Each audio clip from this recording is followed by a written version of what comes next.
জামালপুরের যৌতুকের লোভে স্ত্রীকে পিটিয়ে ও লাথি মেরে হত্যার দায়ে আমিনুল ইসলাম নামে এক যুবকের মৃত্যুদণ্ড দিয়েছেন আদালত। সোমবার দুপুরে জামালপুরের নারী ও শিশু নির্যাতন দমন ট্রাইব্যুনাল ১-এর বিচারক মোহাম্মদ আব্দুর রহিম জনাকীর্ণ আদালতে এই আদেশ দেন। মৃত্যুদণ্ডের পাশাপাশি আসামিকে ১ লক্ষ টাকা অর্থদণ্ড করা হয়েছে।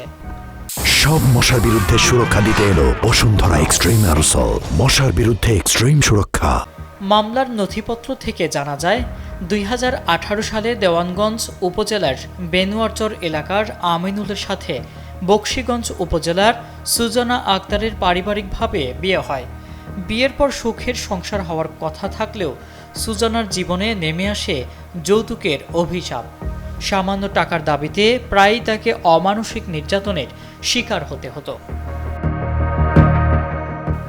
২০২২ সালের ২৪ এপ্রিল মাত্র ২০,০০০ টাকা যৌতুকের দাবিতে সুজানার উপর চড়াও হয় আমিনুল। বিবাদের এক পর্যায়ে আমিনুল তার স্ত্রী সুজানার পেটে সজোরে লাথি মারেন। গুরুতর আহত অবস্থায় তাকে হাসপাতালে নেওয়া হলেও শেষ রক্ষা হয়নি। পরদিন ২৫ এপ্রিল চিকিৎসাধীন অবস্থায় মৃত্যু হয় সুজানার।